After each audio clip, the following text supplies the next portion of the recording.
no expenses spared in the monitoring program.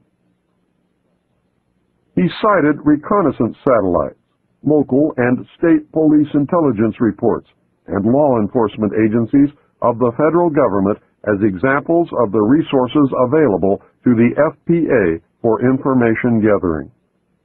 The only document that I was able to find that attempts to outline some of the statutory authority of Mount Weather is Executive Order 11490. It was drafted by General George A. Lincoln, former director for the Office of Emergency Preparedness, which preceded the FPA, and was signed into law by President Nixon in October of 1969. Executive Order 11490 superseded Executive Order 11051, signed on October 2, 1962, by President Kennedy.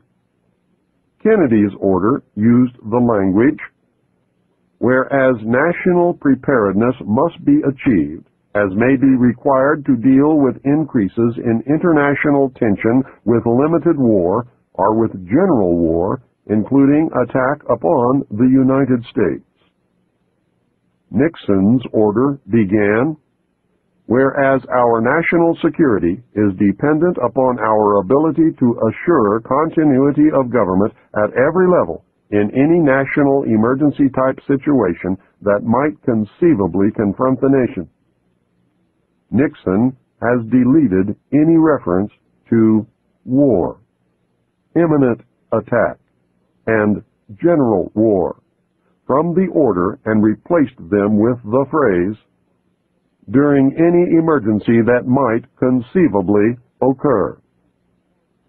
Nixon's order, which is the one in effect today, allows the government, in the form of FEMA, to suspend the Constitution for literally any reason they decide to call a national emergency.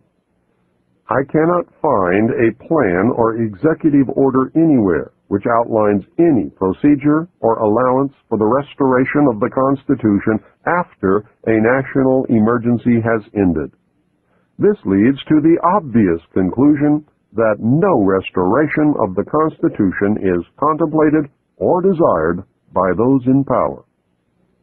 In 1975, Senator Tunney expressed concern when he said, "We know from what we've heard in the press that 15,000 names were being maintained by the Federal Bureau of Investigation for detention in an emergency.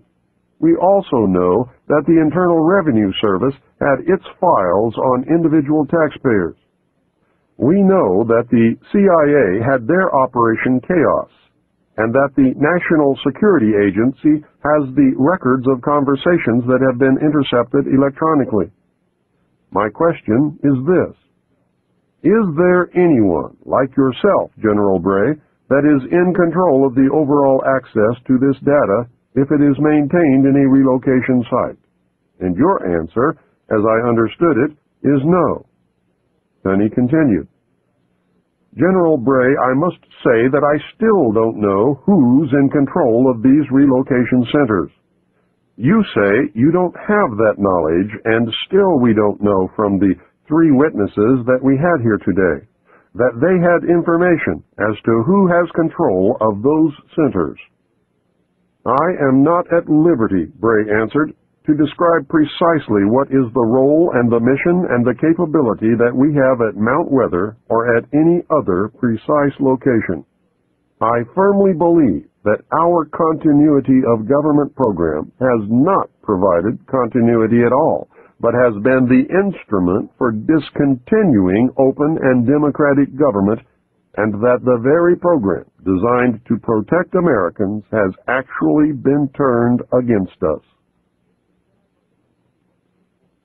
There's a guy by the name of Buster Horton.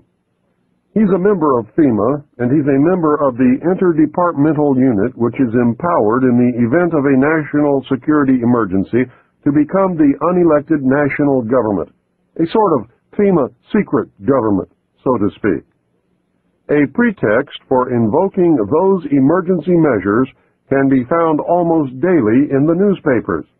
It can be anything from the suspension of debt payments by the high bureaus of American countries to mass runs on United States commercial banks. And that's an issue, by the way, that was being handled personally by the National Security Council and Brent Scowcroft. To food shortages, to the drug war. The whole bit, anything, any disaster emergency declared at all, even including the oil spill from the Exxon tanker in Alaska. If the president had declared a national emergency, that could have triggered it. Any instability in the Middle East. Anything, in fact. And they've already tested their capabilities in April 1984 with Rex 84A, and that was designed to test the readiness of the United States civilian and military agencies to respond to serious national security crises. Now, the executive order that will implement this, the Executive Order 11051, details responsibilities to the Office of Emergency Planning, or FEMA. It gives authorization to put all executive orders into effect in times of national emergency declared by the President, increased international tension, or economical or financial crises. Note that it covers domestic crises but does not even mention war or nuclear attack. Now, the only thing that has to happen for FEMA to be able to implement all the executive orders, emergency executive orders, is for the President to declare a national emergency of any type, as long as it's a national emergency. Executive Order 10995 provides for the takeover of the communications media.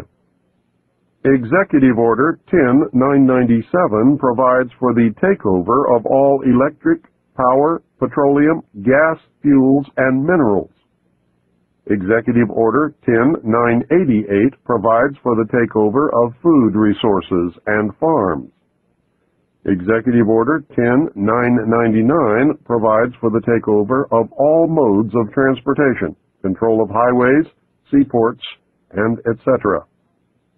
Executive Order 11,000 provides for mobilization of all civilians into work brigades under the government supervision. Executive Order 11001 provides for governmental takeover of all health, education, and welfare functions. Executive Order 11002 designates the Postmaster General to operate a national registration of all persons. Executive Order 11003 provides for the government to take over airports and aircraft. Executive Order 11004 provides for the Housing and Finance Authority to relocate communities, designate areas to be abandoned, and establish new locations for populations. Executive Order 11005 provides for the government to take over railroads, inland waterways, and public storage facilities. Now, all of these were combined under Nixon into one huge executive order which allows all of this to take place if the President declares a national emergency, and it can be implemented by the head of FEMA, not by the President. The President has already given him that power under these executive orders. All of these were combined into Executive Order 11490, and that was signed by President Carter on July 20th, 1979, and is, in fact, law. Now, remember what North said during the Iran-Contra hearing. He said that they were prepared to suspend the Constitution of the United States, and he said if it hadn't been for their getting caught, that this would have happened. And all that did was delay it. This is what is still going to happen. President Bush issued a new executive order delegating to the director of FEMA powers which were vested in the President by the Disaster Relief and Emergency Assistance Act of 1988.